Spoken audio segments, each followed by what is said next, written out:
Hey guys, welcome back. So, PlayStation, got a new pickup video for you guys. So I've got 5 new games and I've got a couple of accessories as well to share with you. And yeah, I've been really enjoying the PlayStation. Been playing it for quite a bit lately. I've got the old Panasonic on the go, which is an incredible TV. The sound quality of that TV in the picture, it's absolutely outstanding. And you know, with CD sound, so cool. So yeah, I've really been enjoying playing my PlayStation 1. I've been dipping in and out. I haven't really been collecting properly, like, if you can call it collected at all, for like at least a year now. I've just been buying the odd game here and there just to have something to play more than. I've really been more of a gamer than a collector in this last year, which has been fantastic, to be quite honest with you. So yeah, picked up 5 games, and the first one I've got is Duke Nukem Land of the Babes. It's a third-person action game. Looks nice, handles alright. I think the game is kind of boring though. I got kind of fed up really quickly because there's a lot of backtracking and running around trying to figure things out and solve puzzles and open doors, and I just didn't really enjoy it all that much, and I never played it back in the day either, so I've got no nostalgia for it. But yeah, it looks okay, and that's about all I can say. I'll have to put some more time into it, see if I can get into it. But yeah, I found it kind of frustrating to play, and I really didn't hit it with me. Now that was in a bundle with another game that I wanted to get, which is Duke Nukem Time to Kill, which I did have back in the day on Pirate. So it's nice to have a legitimate copy finally, after 25 years. Yeah, look at that cover and all, how cool is that? Yeah, this one, I really like this one actually, it's really fun. I'm not very good at it, but it's really fun. Beautiful, colourful graphics, another third-person action game. And this one is really a lot better than Land of the Babes, because it's just literally running around shooting stuff. And you got like the warthogs coming at you with big shotguns and just blowing their faces off. And you have a bit of like trying to find secret buttons and things to open doors and shit like that. But for the most part, it's literally just running around just shooting stuff, and Duke Nukem with his quips. That's the kind of Duke Nukem game I want. So yeah, I'd recommend recommend Time to Kill. Really cool. Probably wouldn't bother with Land of the Babes. It's unless you like those kind of games, you have to keep tracking around trying to find shit and trying to uncover buttons to open doors, and there's less action. Then fair enough, but that bores me to tears. But yeah, Time to Kill's awesome. So I need to get Duke Nukem Total Meltdown, which is basically Duke Nukem 3D. So that'll be really cool to see what it's like on PlayStation, because I've only ever played it on PC. So yeah.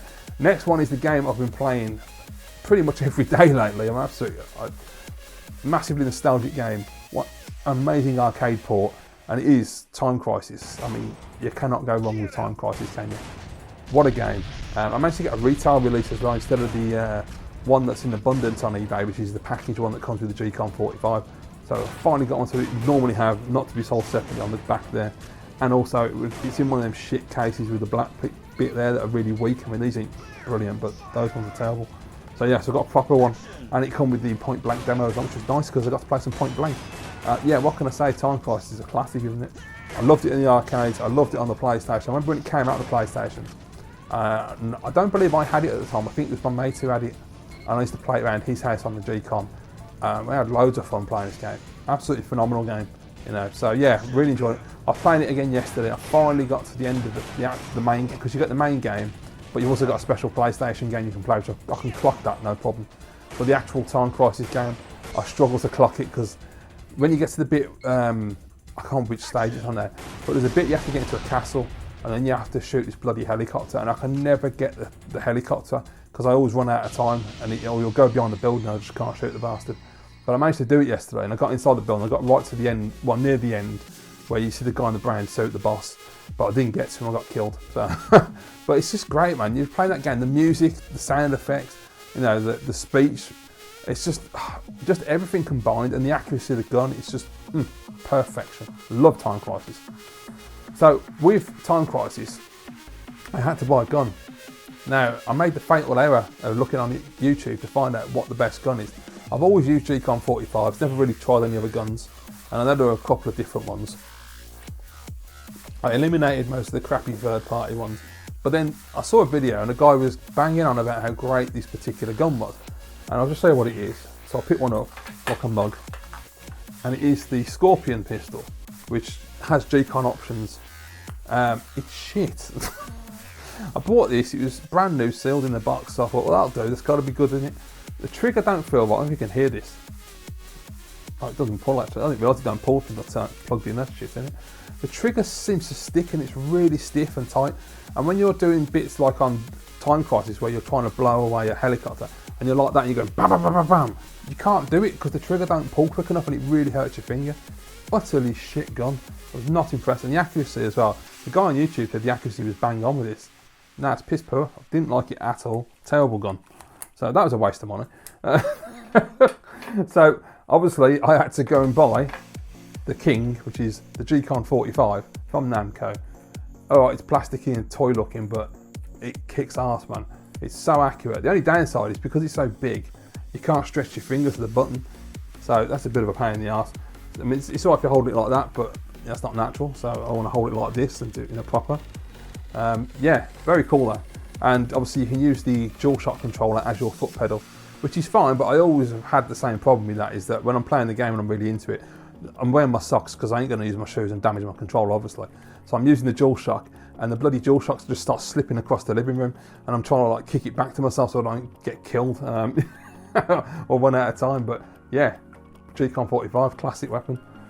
Great game though. I absolutely love Time Crisis. I've also used the really cool things. I've used the G-Con with Die Hard Trilogy 2 because I was trying to play it with the controller, and Jesus Christ, if you try to play that with an analog stick, you'll know how hard it is. So yeah, it's a lot more fun with the gun. It ain't a particularly accurate game now, I find. It's not like Time Crisis. Time Crisis is like pixel perfect when you're trying to shoot people, and it really feels like you're shooting people. Die Hard, don't, you're just blasting, and it's just insane. But it's good fun though. I think I'm on the last level as well on that one. I just can't do it because I keep getting hammered. Very cool. Next up, I picked up a game. Yeah, I wasn't too impressed with this one actually. It's Strikers 1945, which unfortunately got a crack in the case, which I didn't see. My fault, went for the cheap one because all the others were about, well, actually the others were double the price of what I paid for this, thinking about it. Yeah, it's all right. I mean, it's got Tarte tape, however the hell you say it, mode where you flip your telly around, which I'm not going to do because it's sort of CRT obviously, and it's square, so kind of pointless. Yeah, I played it, it's all right. I'm not a big vertical shooter guy, I just wanted to give it a try. I thought I might enjoy it. To be honest, Sonic Wings is a better game. I don't particularly rate this one. And it's got that stupid bullet hell bullshit and all where you just can't see what the hell's going on. You need the reactions of a 5-year-old, and I just don't have that. So yeah, it's all right. It's kind of boring, to be honest. You kind of zone out playing it. It doesn't excite me like some games. I'd rather play Pop and Trimby, to be quite honest. Otherwise, I say Sonic Wings, which is a much better game. The last one I picked up recently, came a couple of days ago, is a game I've never played before called Blockbuster. Now, this is basically like Arkanoid and Breakout, and that's the reason I got it, because I was really in the mood for playing one of these games. I love these style of games. Now, Breakout did get a release on the PlayStation. I've looked at some gameplay, I'm not too sure about it because of the angle. I just don't know, it don't look that great. I will try it at some point, but this is more of a traditional Arkanoid Breakout. So, yeah, really cool, interesting game. Don't seem to be any music in the game, which is odd, just sound effects of the ball bouncing around. But they are quite effective in the stereo effect. It's just really fun. There's two modes, arcade and attack. Arcade I seem to do really well on. Attack mode will just get my arse handed to me. But the game itself, pretty good. I mean, you know what it is, bounce the ball, break the blocks, get the power-ups. Yeah, pretty good, so. And it's cheap and all, which is a bonus. So there you go, that's the latest additions to the collection. So as I get any more games in, obviously I'll be doing videos for those as well. I've got a massive list. You know, I've been adding games to the list lately because there's been games I've been finding out about I've never heard of. There's a game I came across the other day called Tokyo Highway Battle, which looks really, really cool, a really cool racing game. Unfortunately, it's about 25 quid for a decent copy, and it don't dip below 20 quid depending on condition either, which is a bit of a shame. But yeah, that looks like a really cool game. And yeah, there's just been a few others. My list is just, it's over 100 games that I want now, so it's just getting silly. But that's the PlayStation for you. Unfortunately, you think you've got all the games on your list, and then all of a sudden you'll see a YouTube video or read an article or something, and you'll suddenly go, oh shit, there's another one I've got to buy. So it's so easily done. But the best thing about PS1 is, for the most part, the games are cheap. They're totally accessible, so that makes a nice change nowadays with retro collecting.